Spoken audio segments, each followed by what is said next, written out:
बघणार आहोत. Collar गारमेंटच्या neck लाईनवर लावतात, बरोबर आहे. आणि कॉलर ही गारमेंटची काय फिनिशिंग वाढवते. आपण वेगवेगळ्या कॉलर्स बघितल्या, वेगवेगळे कॉलरची नावं आहेत.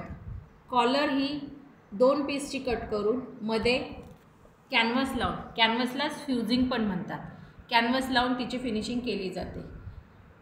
कॅनव्हास हे इंटरलाइनिंग स्वरूपात वापरलं जातं, त्यामुळे 2 पीसमध्ये कॅनव्हास हे फिनिशिंग होते आणि कॉलर तयार होते. तर असे आपल्या वेगवेगळ्या कॉलर्स आहेत. ओपन कॉलर, त्याच्यानंतर ही ओपन कॉलर, याला कन्व्हर्टेबल कॉलर पण देखील म्हणतात. ही आपण तयार केली छोटीशी आपल्या फाईलला लावण्यासाठी.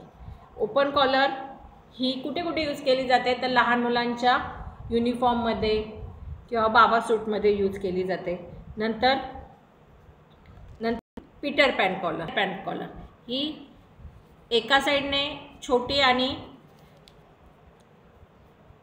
एका साईडने 2-2.5 इंच आणि एका साईडने जवळपास 1.5 ते 1.25 इंचाची असते. ही लहान मुलींच्या फ्रॉकमध्ये, बेबी फ्रॉकमध्ये यूज केली जाते. त्याच्यानंतर बघणार आहोत कॉलर, ही कुर्त्यामध्ये यूज केली जाते. ही स्टँड कॉलर जेंट्स कुर्त्यामध्ये, लेडीज गारमेंटच्या लेडीज कुर्त्यामध्ये, टॉपमध्ये यूज केली जाते.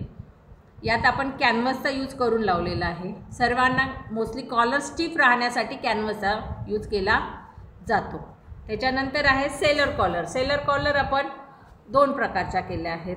एक बॅक साईडला ओपनिंग ठेवून पण आणि बॅक साईडला पूर्ण म्हणजे 2 कटमध्ये आणि 4 कटमध्ये असे सेलर कॉलर पण केलेले आहेत. आणि शेवटची जी आहे ही शर्ट कॉलर आहे. शर्ट कॉलर 2 कॉलर बनते. याला शेक्सपियर कॉलर देखील म्हणतात.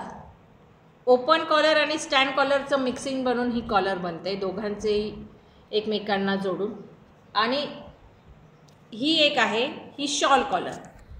ही शॉल कॉलर हाऊस कोटमध्ये आणि ॲज अ फॅशन म्हणून आपण हिला पंजाबी ड्रेसमध्ये पण करू शकतो, ओपनिंग टाकून. ही शॉल कॉलर 2 पीसचीच केलेली असते.